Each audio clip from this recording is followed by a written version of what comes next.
Hi everyone. आज के Python tutorial के वीडियो में हम लोग बात करने वाले हैं आर्बिट्रेरी आर्ग्यूमेंट्स के बारे में। अब आर्बिट्रेरी आर्ग्यूमेंट्स होते क्या हैं, इन्हें कब और कैसे यूज़ कर सकते हैं, आज हम लोग ये देखेंगे। बट उससे पहले यार, मैंने अपने पिछली वीडियो में एक गलती कर दी थी, मैं उससे सुधारना चाहूँगा। तो मैंने पिछले अपने वीडियो में बताया था, जब हम लोग को पोजीशन चेंज करना होता है तो हम लोग इस तरह से कर सकते हैं। तो इसे ना हम लोग कीवर्ड आर्ग्यूमेंट्स कहते हैं, इसे ही हम लोग कीवर्ड आर्ग्यूमेंट्स कहते हैं। मैंने अपनी पिछली वीडियो में बताया था कि हम लोग कीवर्ड आर्ग्यूमेंट्स अलग से पढ़ेंगे, वो ऐसा नहीं करेंगे हम लोग, क्योंकि इसे ही हम लोग कीवर्ड आर्ग्यूमेंट्स कहते हैं। आज हम लोग देखेंगे आर्बिट्रेरी आर्ग्यूमेंट्स के बारे में। तो आर्बिट्रेरी आर्ग्यूमेंट्स होते क्या है यार, होता क्या है, कभी कभी जैसे मैंने अपने पिछली वीडियो में ऐड फंक्शन बनाया था, जिसमें मैंने दो नंबर्स लिए पैरामीटर पे और फिर उन दो नंबर्स को ऐड करके मैंने रिजल्ट दिखाया। अब कभी कभी क्या होता है यार, यूजर को सिर्फ दो नंबर्स ऐड नहीं करने होते, यूजर को 3 4 5 6 7 जितना यूजर चाहे उतना ऐड करना पड़ सकता है यूजर को। तो उस केस के लिए हम लोग आर्बिट्रेरी आर्ग्यूमेंट्स का यूज कर सकते हैं। तो मैं अगर एक फंक्शन बनाऊँ यहाँ पर डेफ ऐड के नाम से, और मैं पहले अपना पिछला फंक्शन ही बनाना चाहूँगा, प्रिंट num1 प्लस num2। ये फंक्शन आपको पता है कि ये एकदम सही से काम करेगा अगर मैं इसमें दो नंबर्स दूँ। जैसे मैंने अगर 5 और 6 दिया तो ये मुझे 11 प्रिंट करके दे देगा। बट अगर गलती से मैं यहाँ पर एक और नंबर दे देता हूँ, क्योंकि कभी कभी क्या होगा यार कि यूज़र को नहीं पता होगा कि यहाँ पर कितने नंबर्स को ऐड करना है, यूज़र को नहीं पता कि फंक्शन किस तरह से काम कर रहा है, यूज़र को बस पता है कि उसे 3 4 नंबर्स को ऐड करना है और वो 3 4 नंबर्स डाल देता है। तो अगर अब वो यूज़र गलती से भी 3 4 नंबर डाल दे तो होगा क्या कि मेरे पास एरर आ जाएगा। एरर क्या है, add takes 2 positional arguments but 3 were given. कहने का मतलब ये है कि ऐड को 2 आर्ग्यूमेंट्स लेने थे, बट उसने कितने ले लिए यहाँ पर 3, तो 3 हम लोग नहीं डाल सकते। बट यूजर के साथ तो ये केस नहीं होने वाला ना, तो इस केस में हम लोग यूज कर सकते हैं आर्बिट्रेरी आर्ग्यूमेंट्स का। तो आर्बिट्रेरी आर्ग्यूमेंट्स को यूज करने के लिए हम लोग एक स्टार देंगे, एस्टरिस्क, और उसके बाद हम लोग कोई भी एक वेरिएबल का नाम लिख देंगे। अब ये वेरिएबल एक ट्यूपल बन जाएगा।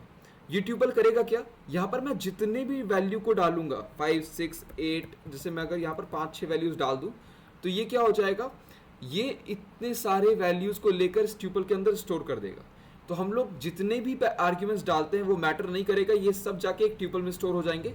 फिर हम लोग उस ट्यूपल के अंदर लूप करके फॉर आई इन नम, इस तरह से हम लोग लूप कर सकते हैं यार ट्यूपल के अंदर। और अगर मैं यहाँ पर एक रिजल्ट वेरिएबल बना दूँ, 0 रिजल्ट प्लस इक्वल टू आई, इससे क्या होगा यार कि रिजल्ट में आई एक एक करके आएगा और वो ऐड होता जाएगा। हो क्या रहा है, एक ट्यूपल के अंदर 5 6 8 90 और 173 नंबर्स आ गए, ये वैल्यूज स्टोर हो गए। अब जब हम लोग लूप चला रहे हैं तो लूप में क्या होगा यार कि एक एक वैल्यू ट्यूपल से उठकर आएगा और उसे हम लोग ऐड कर रहे होंगे रिजल्ट के अंदर। फिर उसके बाद हम लोग रिजल्ट को प्रिंट कर देंगे। तो अगर मैंने यहाँ पर 5 नंबर्स रखे हैं, अगर मैं इसे अब रन करूँ तो आप देखेंगे मेरे पास रिजल्ट आएगा, और रिजल्ट आया 282। अब ये सही है या गलत, इसे हम लोग कंप्यूटर पे छोड़ देते हैं, बट मुझे यहाँ पर पता है कि मेरा आर्बिट्रेरी आर्ग्यूमेंट काम कर रहा है। इसी तरह से यार आर्बिट्रेरी आर्ग्यूमेंट्स का हम लोग यूज़ कर सकते हैं। तो अगर मैं यहाँ पर चाहूँ नम 0 प्रिंट करना, तो मेरे पास 5 आएगा।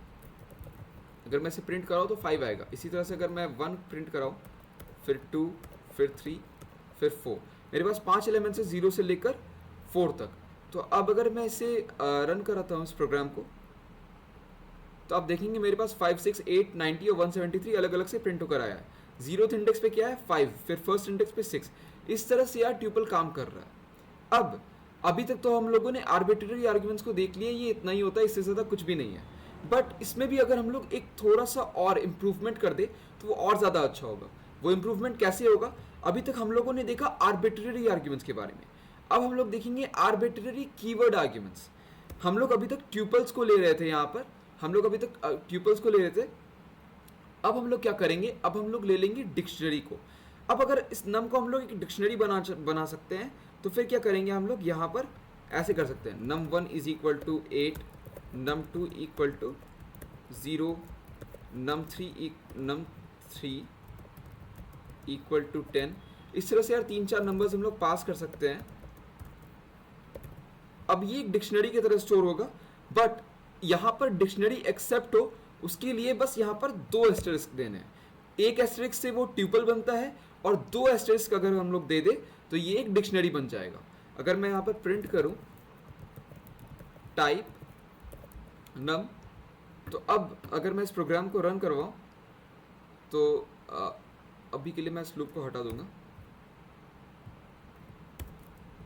अब अगर मैं इस प्रोग्राम को रन करवाऊँ तो आप देखेंगे मेरे पास टाइप आएगा डिक्शनरी क्लास डिक्ट, मतलब ये एक डिक्शनरी क्लास का ऑब्जेक्ट है। अब अगर मुझे यहाँ डिक्शनरी से वैल्यूज उठाकर ऐड करना है तो मैं ये कर सकता हूँ, आपको पता है कैसे। For i in num result plus equal to num dot get आई।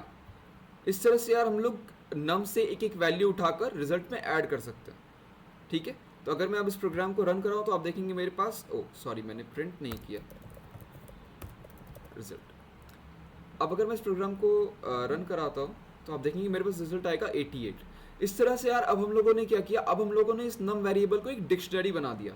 तो यार इस तरह से हम लोग आर्बिट्ररी आर्ग्यूमेंट्स का या कीवर्ड्स का यूज़ करके हम लोग जितने मर्जी चाहे उतने पैरामीटर्स या आर्ग्यूमेंट्स पास कर सकते हैं किसी फंक्शन के अंदर। तो आज के लिए तो इतना ही है यार, अगले वीडियो में देखेंगे रिटर्न स्टेटमेंट्स के बारे में। तब तक के लिए थैंक यू।